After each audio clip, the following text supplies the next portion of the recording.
Hello, welcome to 90% Knitting. This is episode 363. I'm Lisa, also known as Fibernymph, and today is Wednesday, March 24th, and it is my friend Bonnie's birthday. Happy birthday, Bonnie, if you're watching. Bonnie has been one of my yarn helpers for many years, and I used to work for her in a yarn shop, so full circle there. Anyway, yeah, it's Wednesday. It has been almost 2 weeks since I recorded, and in those 2 weeks, a lot has happened here in the U.S. I'm sure things have happened other places too, but if you're in the U.S., you know of what I speak. It has been a horrendous past week or so with the shootings, and I struggle as a podcaster who podcasts about a topic that's supposed to be warm and inviting and fun and enjoyable. I struggle when things like that are going on in the world because I still need to podcast.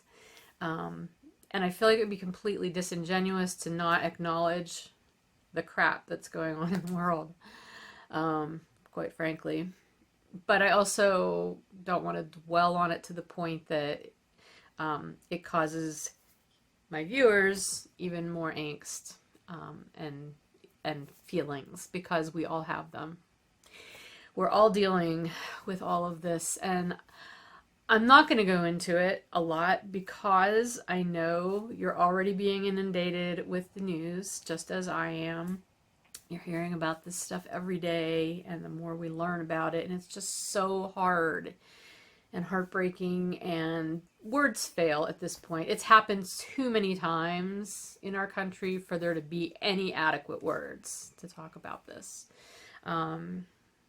So I'm gonna leave it to you to take as much in about that as you can handle. And I guess that would be one thing I want to say is, like, please take care of yourselves as you're dealing with all of the news and media coverage of everything that's happening, because we all have different limits and we all need to set our own boundaries. It doesn't mean you're ignoring it. It means you're taking it in a way that is safe for you. And some of us have more choices in that than others. I realize that. Some people don't have any choice in how much they can deal with it. And they just have to, and I recognize that too. But I just want you to know that, knowing that everybody here watching is dealing with this, I'm holding space for you and hoping that you will be able to deal with these things in your own way and in your own time that is safe and healthy for you, just as I'm trying to do for myself. And in the time that we spend here together today, though, I hope you'll be able to get a little bit of a respite from it all, find some comfort in the familiar and in that warm and cozy element of yarn and fiber that we so enjoy, and maybe find a glimpse of joy here and there, because if nothing else, I'm bound to do something ridiculous without even trying. I love you guys, and I want you to be okay. All right. Before I jump into the actual meat of the episode, I wanted to tell you something that I failed to announce last time, and that was about the fundraising that I did with my Throwback Thursday update back at the beginning of March, with the leprechaun socks and all those yarns that I did in that Throwback Thursday update. If you remember, I was donating $5 from each skein in that Throwback Thursday update to 2 different organizations that were providing support for people who were affected by the winter storms in Texas. And so the final numbers is what I wanted to share with you. I was able to make a $125 donation to each organization based on the sales. And then I added $100 to each of those donations personally. So I was able to donate about $250. No, is that the right math? It did come to about $250 to each place, because I also added in the money that helps cover administrative costs for the donations. So I just want to say thank you again for anybody who purchased yarn through that fundraising update, that Throwback Thursday update. I really appreciate it, and I was happy to be able to send that money on to those organizations on your behalf. So thank you so much. All right, now we're going to get into the podcast. I have knitting. I've got, what else? I'm looking at my show notes that are right in front of me down here, though. Yeah, we've got knitting, and crochet. I've got some new things to show you. I have, Zoom chat. There's going to be a Zoom chat. I'll talk about that. We've got some shop news because there's things coming up. And then I do have a favorite thing that I hope will bring you a little bit of joy because it really did for me.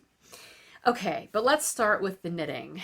I have two, I'm calling them FOs, but I'm going to say they're finished-ish, finished objects-ish, because they're part of a larger project. They're socks, which is weird because I said I don't really need more socks, but I think maybe I did mention that I could use more fingering weight shortish socks because that's what I'm kind of wearing at this time of the year when it's chilly in the mornings but not super cold, and when I go to bed at night I don't need like a heavier pair of socks. I just need something light. So I started knitting shortish socks, but instead of breaking into full skeins of yarn, I decided to pull out a bag of leftovers. So I've got this bag full of leftover sock yarn, and a couple of years ago, you might remember, I went through all of my leftovers and divided it up by weight. So I had a bag of like stuff that was 5 grams and less, and then I had stuff that was, you know, around 10 grams and so forth. I had a couple of different divisions there. This bag is all of my 30 grams or more leftovers, which is perfect for a shorty sock because I don't really need much more than that. Oh my gosh, okay, I'm getting warm. This is totally unrelated, but for the past, I'd say 3 weeks maybe, I've just been having random, I can't call them hot flashes because I'm not super sweaty, but like flushing, like just my whole upper body goes whoosh and I feel like this hot flush come over me, and it lasts for a minute and then it goes away. I'm assuming it's an element of this wonderful time of life as a 54-year-old, but it's never happened before. Like, this is the first time I'm experiencing it in all these years that I've been dealing with this perimenopause baloney. Like, oh, are you serious? I thought I was going to get out of this whole thing without having to deal with that. Anyway, apparently not. So, okay, so back to the socks. Sorry, and if you are a guy who didn't really want to hear that, extra sorry. Just keeping it real here. So, okay, socks. So I started a sock. So here's my first shortest sock. And I'm going to try to follow the same recipe for all of them, mostly. So what I did was, this is my plain vanilla sock. So I did 16 rounds of 2x1 rib, and then I did 18 rounds of straight stockinette, and then I did the heel flap and heel turn and gusset, and then worked the sock out. Now this was the first one, and I accidentally made my heel my heel flap a little too long. I'm trying to do 18 rows in my heel flap.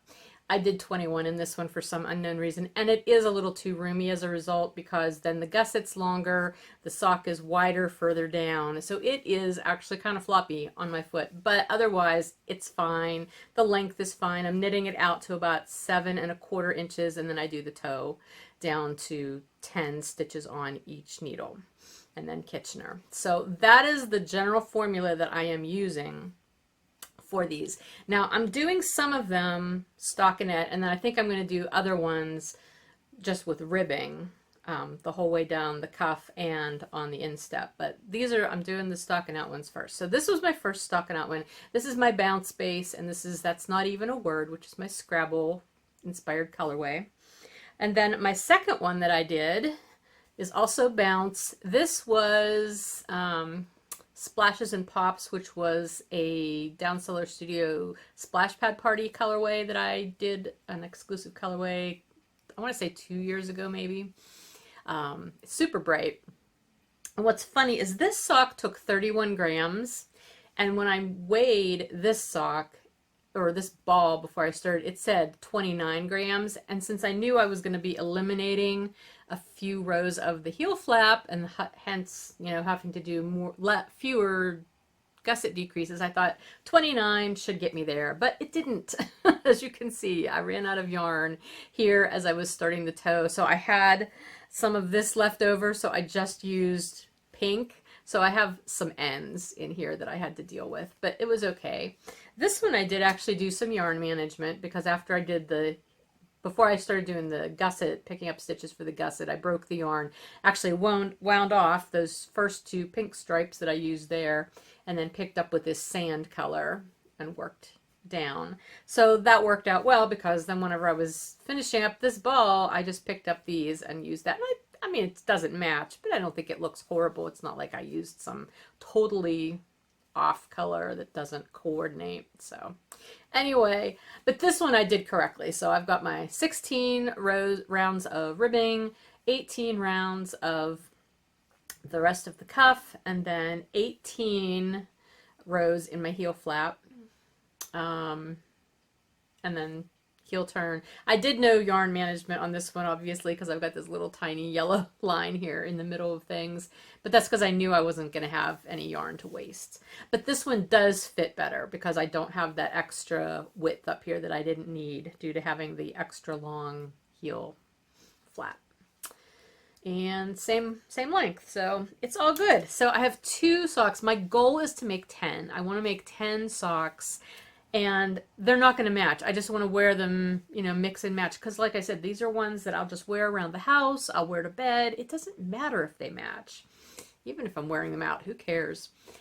So these are the first 2, and I do have a third one on the go in my cute little hedgehog bag. This is from Star Knits. I bought this years ago. I like this bag. Anyway, so this is the third one that's on the go, and I'm on the heel flap now. And this is my Bedazzled base in the Hypothesis colorway. So that is that. I really can't say, oh, US 1 needles, which is what I always use for finger and weight socks for me. I hadn't planned to just use my own yarn for all of these. However, the majority of the yarn in this bag is mine. Now, these 2 are West Yorkshire Spinners. This sock blank up here was Knitty & Color. This is not mine. I can't remember who dyed this, but they're not dyeing anymore. And then this skein here is also not mine. But I'm pretty sure the rest of them are mine. So I think I am probably going to just use my own yarns for these socks, because I definitely have 10 skeins that I can do that with, and that'll be kind of fun. So that's my sock project. Okay, so those are the shortish socks. Also in sock news, I did finish my first blue striped rag sock that I was showing you recently. Actually, this is the second one that I had cast on. So the second one is finished. The first one is still waiting to be finished. But as I told you last time, I'm going to hold off and finish that one when I get my second COVID vaccine shot. Since I worked on this one when I went to get my first shot, I'll work on the other one with the second shot. Just because it'll add that little memory to these socks, because it's monumental to me. Anyway, I did finish this, and I really love it. It fits great. Love how it looks. Love this yarn. This is Patons Kroy in the blue striped rag colorway. And they're just really fun stripes.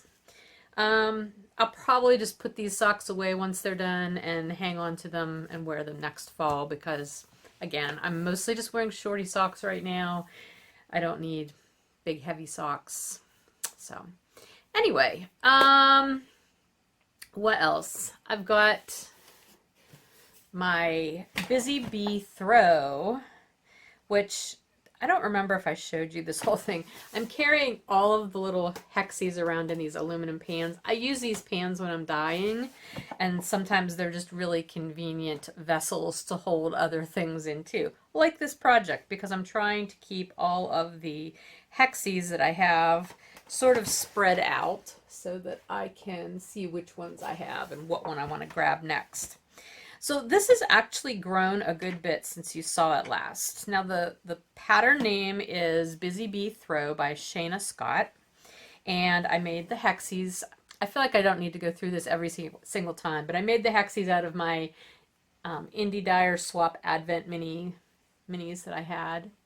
And now I'm working on putting the borders on them, and I'm doing that and then adding them to the throw as I go. Mine is not going to be a throw. Mine is going to be a wrap, and it's, I know you can't really see, but this one's I'm holding out at the end of my fingers. This one you can see how much more I have to go before it'll be out to my fingers. That's my goal, is to make it as long as my wingspan, because that's usually a really good length for a wrap for me, or a scarf, anything you have to wrap or that you want to be able to wrap and have wrapped around you. So I'm going to continue working these 3 rows that I've got going until I get the length that I want, and then I will start working on making it wider, you know, giving it more depth. So that's that. Not really much more to say about that. This is the yarn that I'm using for the border, which is the From Me to Yarn skein that I got, also from a Christmas oriented open your present early thing that Tomboy Femme Bags had offered. And I really like the green. It makes it seem a lot more springy to me, and they kind of look like flowers. Someone else said that too, I think, in the comments recently, that it just looks like flowers, and it does. It's fun. I'm really enjoying it. It's a good project for when I don't really want to commit to anything that I have to think about. And honestly, right now, I don't have a lot of projects on the go that I need to think about, because Ramona is still in timeout, although I am now starting to feel a wee bit guilty about that, but not guilty enough to pick her back up and try to fix my sleeve issue. But that's okay. It'll come. The one project I am working on that does require some thought is a new cast on that I am housing in this lovely bag by Bags by Awesome Granny. I just love this fabric, this little Red Riding Hood. I think it's cute. Anyway, this is the project that I showed you last time was going to be cast on, and it's the Amberle shawl. So there's a picture of the shawl. And Amberle is by Shannon Cook, which is very Shannon Designs, I think. I am making really good progress on this. Now, I will say, when I first started it, I realized, oh, well, actually not when I first. When you first start it, you're just kind of making a little stockinette triangle at the top of the shawl. But then after I got into the patterning, I'm like, oh, this is a little bit more complex than what I thought it was going to be. And it was not immediately intuitive for me. I've done enough repeats of the pattern now that I do understand what I'm doing and what I'm going to be doing next. So I just sort of have to glimpse at the instructions, and then I'm like, oh yeah, okay, and then I do it. So here's what it's looking like so far. Getting to a point where I might want to put it on a longer cable. But you can see the top just has the stockinette part in the setup, and then you go into the stitch pattern, which it's this really fun wrapped stitch motif, which obviously this is so bunched up on the needle and it's not blocked, so it just sort of looks like a hot mess at the moment, but hopefully you can get the idea. You can see those little wrapped stitches. Yeah, it's a lot of fun to do, and so far, knock on wood, I have not made any giant errors that required a whole lot of tinking back. I did have to tink back once for, I forget what I did wrong, but it wasn't anything major. So you do the first pattern repeat, which is, I forget how many rows, it's like 11, 12. Anyway, 11 or 12 rows. I'm not going to do the math right now.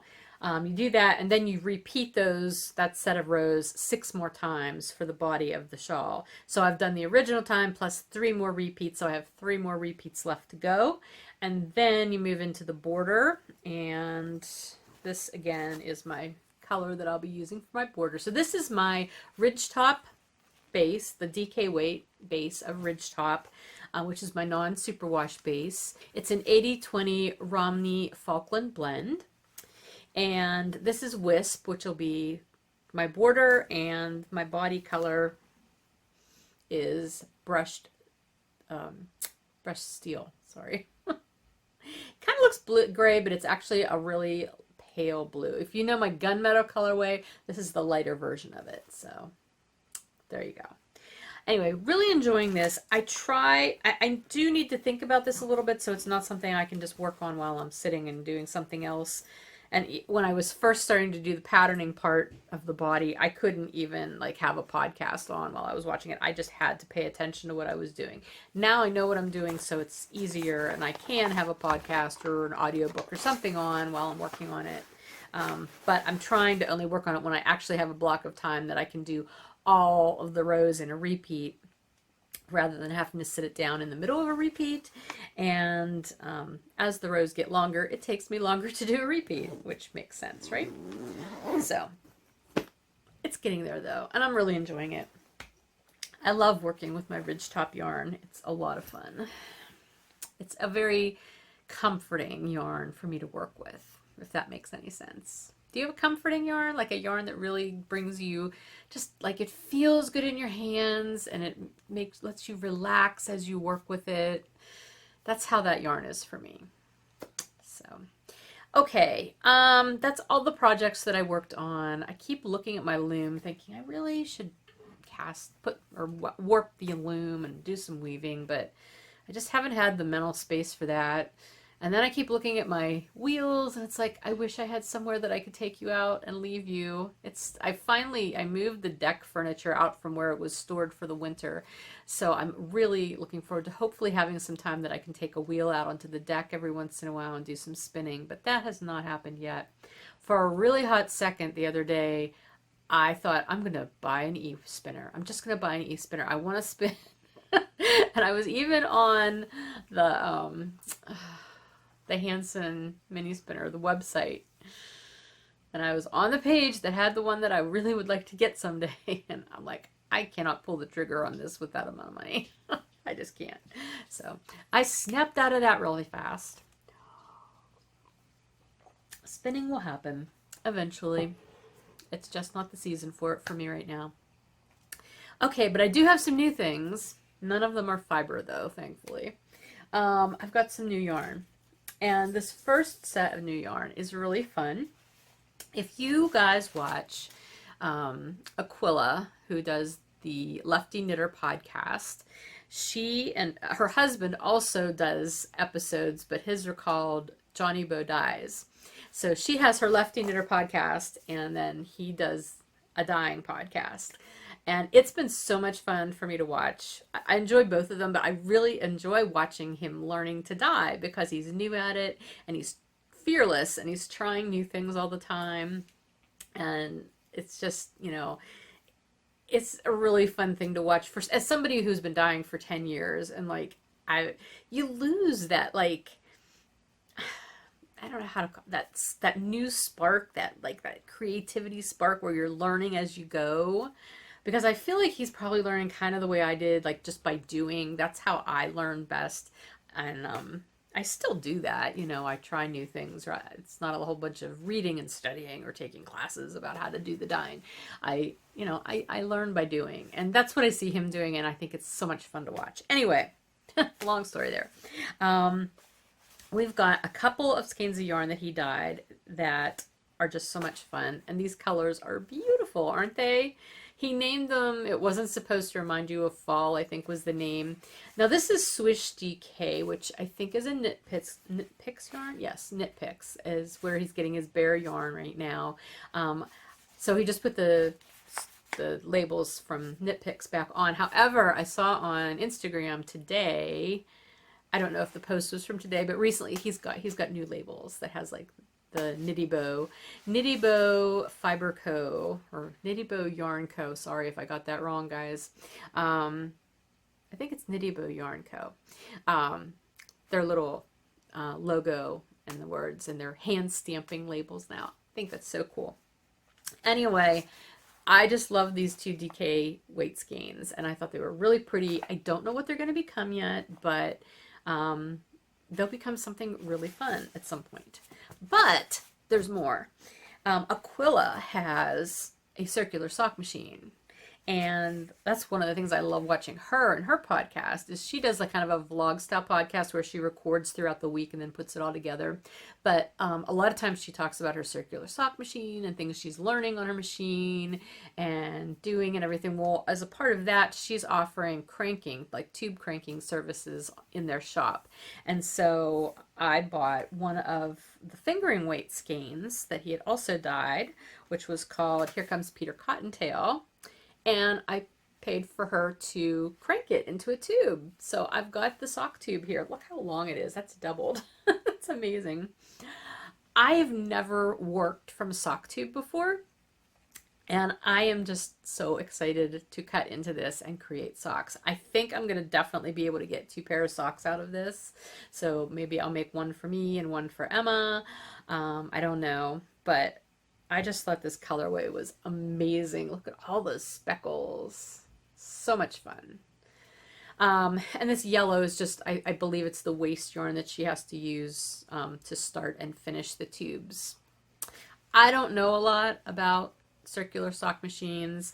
I had brief thoughts one time about getting one, and I thought I'll never have time to use it, and it wasn't worth it to me to get one just to be able to crank samples for myself, because I knit my own samples and it takes me not much time at all to knit the small samples that I knit. I don't need entire socks for samples, so I decided no, I'm not going to do that. But I really love seeing how other people crank tubes and how things turn out. So anyway, thank you, Aquila and Johnny. I really enjoy my yarn. Well, I love my yarn. I hope to enjoy my yarn as I work with it. So that's coming up. And these will hopefully be coming up soon because I'd like to have them for around Easter. I think I could make, I wonder if I could get like 2 full-size pair of socks and a shorty pair of socks. That might be a goal. We'll have to see how that works out. Anyway, so that's some of the new yarn. My other new yarn thing is I had a wholesale order that I dropped off at a local yarn shop. If you're in the Pittsburgh area, it's McWalker's. They're in McWalker Yarns in Millville. I've dyed yarn for her several times. I've never been to the shop though, because I'm not out in that part of town very often, and when I am, it's usually on the day that they're closed. But this time I was dropping off their order and in person, and I was able to go in and see the yarn. It was such a nice shop. I love all the yarn. She has such a wide variety of yarns, and she's got a lot of indie dyed yarns, which is amazing. But then she's also got a lot of, commercial brands that you will recognize, and some of it was Malabrigo. I love Malabrigo Rios, and my stash of Malabrigo Rios is quite low at this point. So I got some Malabrigo Rios. Now Emma was with me, so she was also helping to pick out colors. Wait, I'm dropping things. Hang on. Okay, so 2 of them that I got were these 2. Emma really liked these, and she's like, ooh, I like that combination. She said it more than once, so I'm like, I'll get it for you and make something for you. We've got fuchsia, and then this one is Anniversario. So I'm going to assume that means anniversary. So that's 2 of them. And then this skein is Matisse Blue. Is this not the most amazing color of blue? It glows. And it's pretty much like that in person, like what you're seeing. It's phenomenal. So she liked this also, so I got that for her. And then I got these for me. I don't know what they're going to be, but I like them. So there's these 2 like tonal ones, and then I got this one to go with it because this color's in these. So this one is Hollyhock, and these 2 are Sabiduria. So there were those. And then as we were walking towards the counter to check out, I'd seen these on the way in too, and I couldn't resist. These are from Shop and Wool. I'm probably saying it wrong. Shawl. The people who do the Zauberballs, look, they're little mini Zauberball sets. Aren't they cute? And again, Emma was totally into this one, which I love this one too, but then they also had this pink and black one, and I was like, yes, I'll take that one. So I got 2 of those. So that was fun. I don't get to go to yarn shops very often ever, and anytime I am in a place that I can buy like commercial yarns or other yarns that I don't have ready access to, like to go shop in person, it's usually at a festival or a show or something, which we all know hasn't been happening. So anyway, that was a really fun little day to get to go see that and to see Amy's shop, which was really lovely. Okay, oh, the other new thing, this isn't really a new thing, but it's something that I did. The Vogue Knitting Live virtual for March was last weekend, and I did take 2 more classes. I'm really enjoying doing these virtual classes because I would never be doing these classes if I was at shows, at least not this many classes. Anyway, the 2 classes I took this time, I'm trying to get the yarn disentangled. One of it was on steeking. One of the classes was on steeking, and the teacher was Amy Denchen. And I've steeked before, so it's not like it was a foreign concept to me, but I wanted to actually hear what somebody had to say about it and see where I might be able to tweak my process, because sometimes my steeks don't turn out perfectly wonderful. So anyway, the technique that she showed was using the crochet reinforcement, which I have done before. But she did have some extra tips that I didn't know, and just the way you can do your pickup, like picking up your button band a different way, what stitches to use and things like that. And then just like theories behind steeking, and she had a lot of history on how different countries do steeking differently, different traditions.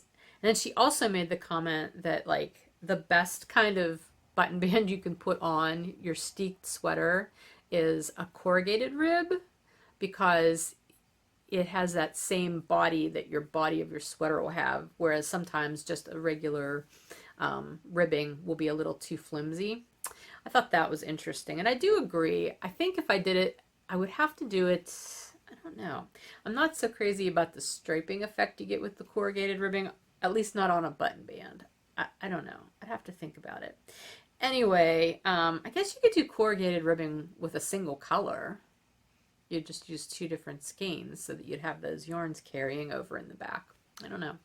Anyway, it was an interesting class, and she has a wonderful personality, and it was really fun to be in her class with her. So I would highly recommend that one if you're interested in learning more about steeking. And then the other class I took was with Anne Burke. I think her last name's Burke, B-E-R-K. I should have looked it up before I started, but I didn't. And this class was on doing intarsia in the round. Now, I took a regular intarsia class with Franklin Habit one time last year through Vogue also. And he was the one who actually, somebody in the class had asked, can you do intarsia in the round? And he said, you can. Oh, excuse me. You can, he said, but the person who teaches that, and he says this Anne Burke, she calls that Anne Tarja, and she's come up with this technique for doing this. And when I saw that she was one of the teachers, I thought, yes, I want to take that.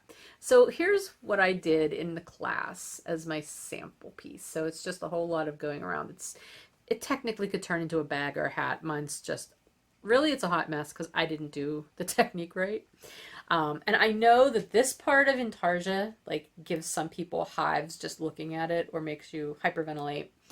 But working with these long strands as opposed to winding them on bobbins or creating butterflies is actually way easier, because the bobbins and the butterflies can get tangled with one another easier, whereas these strands you can just kind of comb out with your fingers and pull out the one you need, and it's right there and nothing's getting caught. And you're only ever working with yarn that's probably no longer than your wingspan. You know, about a yard, she said. I was doing about a wingspan, and that worked fine. I honestly, well, I'm not going to give you the secret sauce on this since it is her technique and she teaches the class. I will just say, It took me a while to really catch on to the technique. Part of the reason for that is, number one, in the setup, I did my own thing thinking I knew better. How stupid. And that kind of messed me up for doing the first setup of the technique that lets you do it in the round. But then the other issue was, in the class, she had so much information that she was trying to get out that when she was demonstrating things, she was really only demonstrating them one time. And then if somebody asked about it or whatever, she would do it a second time. But it was so fast, it was really hard to catch. And so, and most people, I think, were trying to get it so people weren't really asking questions until later on into the class. And at that point, she had already gone over other things. And so it was kind of like really backtracking to, and I didn't want to say, hey, how do you do that very first thing again? Because I clearly wasn't paying attention and didn't get it. I was paying attention, I just didn't get it. So anyway, long story short on that one is, by the end of the class, I figured out what the gist of the technique is. So I think if I started over, I could probably get it. Or if I started over, I could probably figure it out now. It's very interesting to do it. I've really never done much intarsia at all, so learning a whole new technique is maybe not super necessary for me right now, but I'm having fun. That's why I'm taking these classes. I'm having fun learning new techniques. And someday they may come in handy. So the sign up for April's Vogue Knitting Live virtual for the classes opens today, I think at noon. Oh, like right now, it's noon now. This very minute. This is not helping you at this point, but I think I am going to sign up for some classes for April too, just because why not? Like, it's my fun thing. Fun and educational. And this is just very lukewarm coffee at this point. All right, moving on, we have the Nature Mouse, Flora right now, March and April, so we're about halfway done with the first one, and the next one will run through the end of April. The submission form is out there. People have been submitting their finished objects. You'll find the form both on Ravelry in the thread in the fibernymph Dye Works group and on the fibernymph Dye Works blog on my website. So if you can't access Ravelry, go to the website. Both places are, equally valid to take part. There really hasn't been any chatter on the thread on the blog, but that is an option. If you want to comment or talk about what you're making, I will be happy to respond to you there. I'm really trying to make this accessible to everybody, not just people who are on Ravelry, because I know everybody's not, and not everybody can be. I also realized today that the deadline, the dead end for being able to switch over to the new Rav is the end of this month. So after March, you can't use the old format of the site anymore, which I did very begrudgingly voluntarily switch over to the new version a few weeks ago, mainly because I don't like to be forced into anything. So if I feel like I had the option, even no matter how begrudgingly I did it. I don't enjoy the new site's look, I'll be honest. It does not cause me the visual disturbances and the sensory issues that it's caused for a lot of people. And but I don't find it visually pleasing at all. I think it's hard to look at, but that's neither here nor there at this point, because I don't think they care. It seems like, I don't know. That's a whole other type of political issue. There was an article in the New Yorker this week, though, about Ravelry and the politics of it. That was kind of an interesting read, if you want to check that out. So, okay, anyway, moving along. The form for the knit along. There was an error issue happening for some people occasionally, and I'm not sure why. It was saying this entry is forbidden or something because it's spam. It was an overly aggressive spam filter apparently that we had on the site, and so I turned that over to my web guy, and he's taking care of it, so hopefully that will not be an issue anymore. So if you do have any problems submitting your finished object form, please feel free to email me, fibernymph@gmail.com, and I'll be happy to help you out. Lastly, in 90%, I just want to tell you, I have a Zoom chat scheduled. It's going to be my first kind of trial run of a Zoom chat that I'm hosting on my account. So that is I have it set up for Sunday, this coming Sunday, the 28th at 3 p.m. Eastern. I know that time does not fit in everybody's schedule. My hope for this is to be able to run a couple of different Zooms throughout the course of each month, and I will vary the dates and the times, and hopefully everybody will be able to hit one that wants to every now and then. But the way I want to do this, for security reasons, I don't want to just publish the Zoom chat link for the chat room or for the Zoom meeting. I still don't know the lingo. So what I'm trying to do is have my web guy set up a form on the website that you can go to the website and you can just submit your name and email address for the chat that you want to be a part of. And then once I get that info, I will email you with the Zoom invitation. And that way you will have it, but it will not be accessible to the world at large. And hopefully we will not have any unfortunate incidents of like Zoom bombing or anything like that I know was happening a lot in the early days of the pandemic when everybody was suddenly on Zoom for work and everything. So that's how that's going to be. But I don't have the form yet. So for this particular Zoom, I think what I'm going to say is please just email me. If you would like to be a part of Sunday's Zoom meeting, and I know a lot of you probably won't even see this by then, but if you do and you want to be a part of it, email me. My email address again is fibernymph@gmail.com. And just say, hey, I'd like to take part in the chat, the Zoom chat on Sunday, and I will respond and send you the information on how to access the chat. So you do have to have the Zoom thing app or the Zoom, there's a word. You have to have Zoom downloaded on your computer. So when you first do it, like if you've never used Zoom before, when you click on the invitation, it will prompt you to download Zoom onto your device. You can do it by mobile device. You can do it on your computer. There's also a way I think you can call into the chat and not have the video aspect of it. I've never done that, so I don't know a lot about it, but I think that's also an option. Anyway, I don't necessarily need like hundreds of people in this one, but I would love to have, a nice group to just try it out and basically let you guys let me use you as my guinea pigs and try out the different moderator tools and everything with actual people in the room, because there's only so much I can try when I don't have people in the room with me. So anyway, email me if you'd like to be a part. Yay. Okay, let's move into shop news.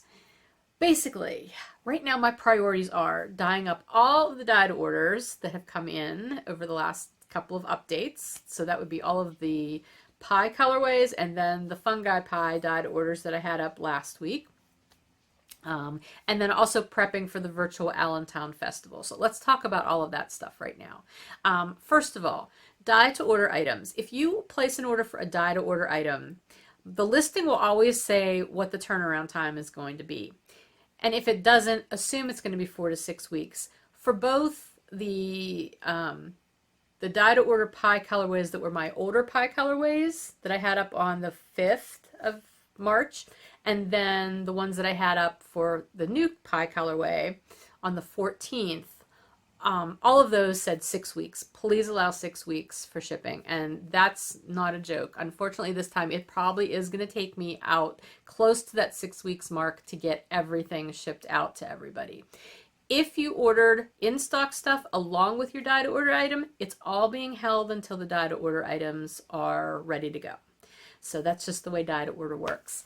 That's always all in the listing, so it shouldn't be a surprise. But I know sometimes people don't realize they're ordering a dye to order item, and then a couple weeks later they're like, "Hey, where's my stuff?" And So I get an email, and I mean, everybody's nice about it once I explain, yeah, you had a dyed order item. It'll be coming in a few weeks. So anyway, but I just wanted to let you know. And if you ever do have a question about an order that you think you should have gotten by now, don't hesitate to email me. It does not bother me at all. I would rather you check up on it than not. In fact, I did have one person write to me because it had been like a week, and she's like, yeah, I haven't gotten a shipping notice. And I looked back, I'm like, oh crap, that was my fault. I put her packing slip in the wrong pile. I had it in a dyed order pile as opposed to a ready to ship pile. So that was totally my fault. And I'm so glad she contacted me, because I don't make that mistake often, but I'm human. I make errors. So anyway, feel free to email me if you ever have questions about an order that you've made with me. What else? Right now I have all of the dye to order pie listings down. They're not in the shop at this point. I'm not going to be putting them back up again until after I get all of the current dye to order orders out. So if you didn't get them this time, I'll have them in the future. Or at a certain point I'll take special orders for them. But for right now, I had to close that just because I've got enough that I need to get done. There is Sad Panda in the shop from last week's Throwback Thursday listing. So thank you if you did shop with that. But if you missed out and didn't get to shop with that, there is still some Sad Panda available.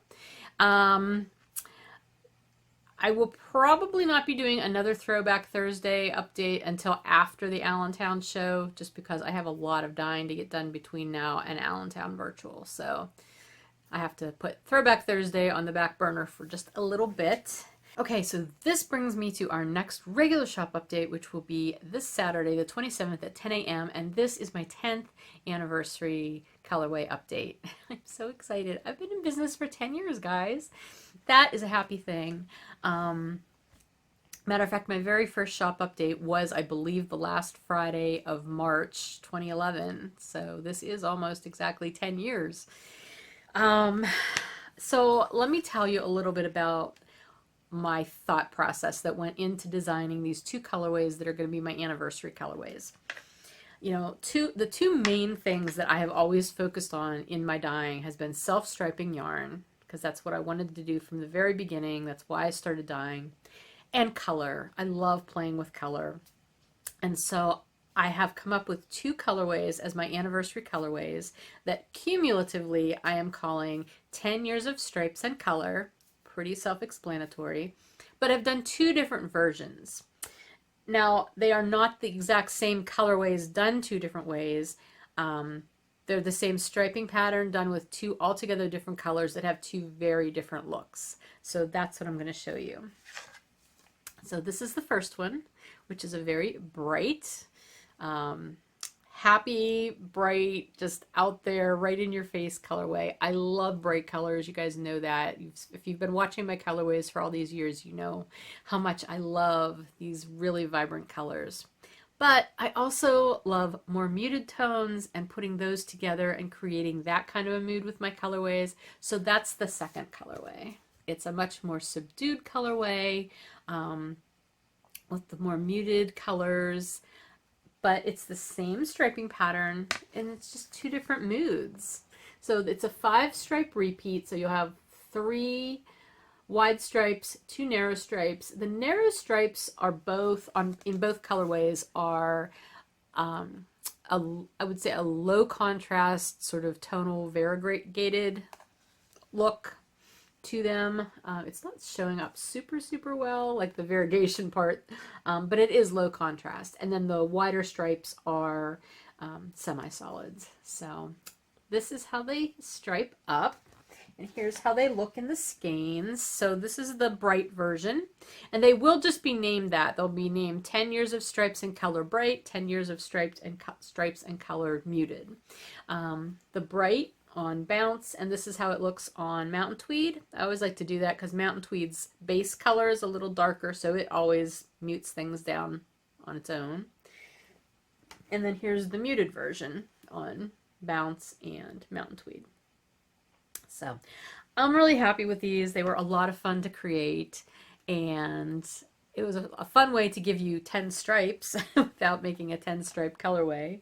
It's also much more realistic for me to be able to make more of them than if I was working with a 10 stripe colorway right now.